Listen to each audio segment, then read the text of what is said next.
सब चीज आप उसमें बताएंगे।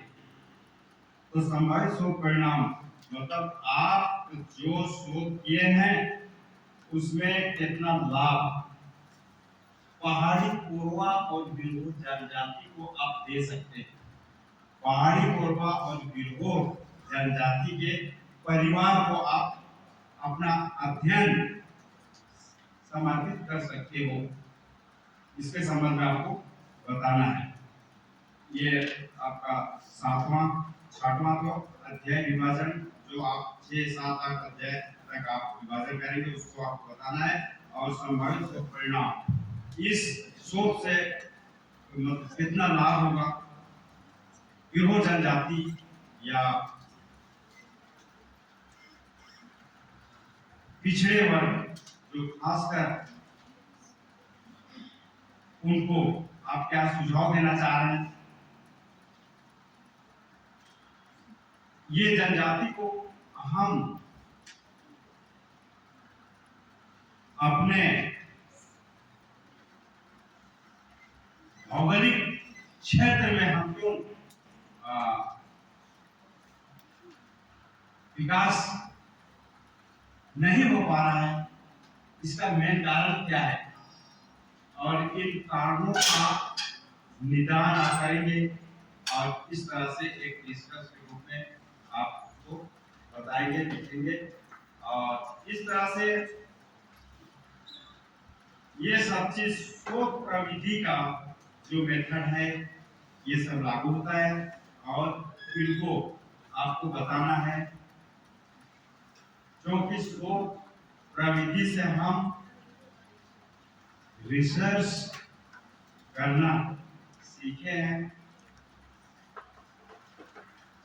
और शोध प्रविधि हमें नियम बताया है कि क्या क्या आपको प्रोजेक्ट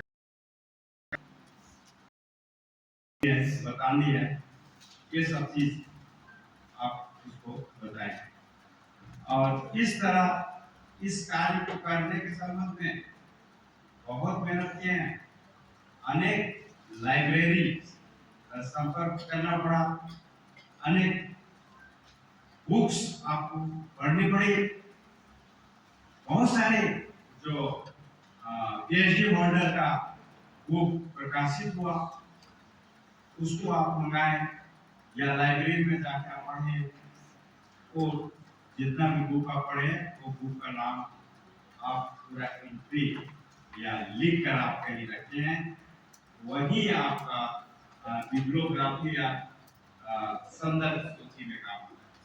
समाचार पत्र के माध्यम से आप कितना डाटा कलेक्शन किए, कौन सा समाचार पत्र को आप पढ़े या कौन सा पत्रिका है या रिसर्च मेथोडोलॉजी, बहुत सारे पत्रिकाएं उससे संबंधित निकलती है, तो वो सब नाम आपको यहाँ देना पड़ेगा। अच्छा, तो इस तरह से एक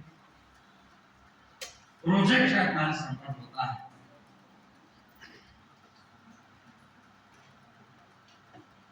और आखिरी में जो बिब्लियोग्राफी होता है, संदर्भ ग्रंथ जिसको बोलते हैं, ये कोई अध्याय नहीं होता, इसको हम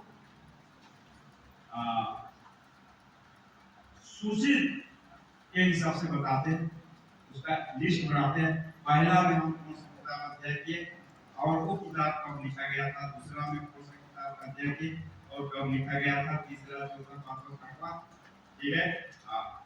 और इस तरह से इसके बाद नेक्स्ट का हम डाटा कलेक्शन कहाँ किए, गुरु घासीदास विश्वविद्यालय लाइब्रेरी से हम किए हैं, उनका नाम आएगा आपका। संत गैरापुर विश्वविद्यालय लाइब्रेरी से हम डाटा कलेक्शन किए, उसका नाम आएगा। तो और कौन कौन सा समाचार पत्र का अध्ययन किए हैं आप, क्योंकि समय समय पर कुछ ना कुछ अंश समाचार पत्र में भी दिया हुआ रहता है। गिरहोर जनजाति हो या कोरवा जनजाति हो, उसके संबंध में तो वो कटिंग वगैरह आप किए हैं, उसको रखते हैं। तो तो उसको भी आप संदर्भ ग्रंथ या बिब्लियोग्राफी के अंतर्गत आपको बताना है। अर्थात ये जो सूची है वास्तव में आप अध्ययन किए और अध्ययन करके आप प्रोजेक्ट बनाएं, उन नाम आपको बताना है यहाँ। यदि बिब्लियोग्राफी आप लास्ट में नहीं दिए तो आपका रिसर्च जो पेपर है ना अधूरा कंप्लीट कभी नहीं होगा। बिना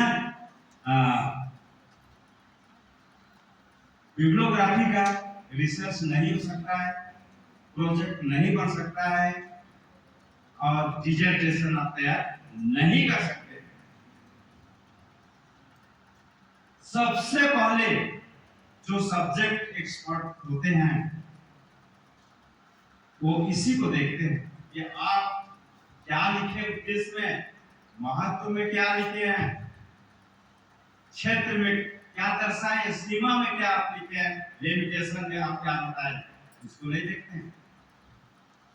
बिब्लियोग्राफी को पहले देखा जाता है और उससे आप कितना मेहनत किए उसका आकलन किया जाता है एक्सपर्ट।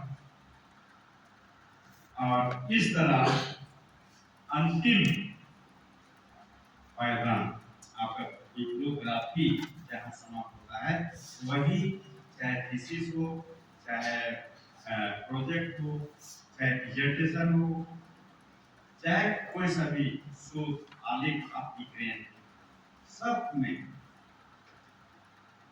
इसको रखना या इसको बताना या देना जरूरी है।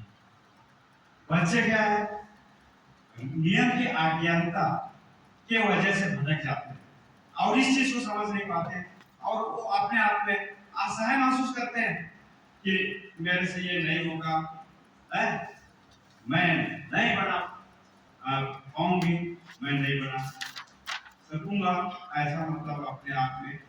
लेकिन जो आप प्रोजेक्ट लिख रहे हैं ना, अपने डिपार्टमेंट के जो भी सर हैं, अगर आपका चैप्टर या अध्याय नहीं बन पा रहा है तो उसे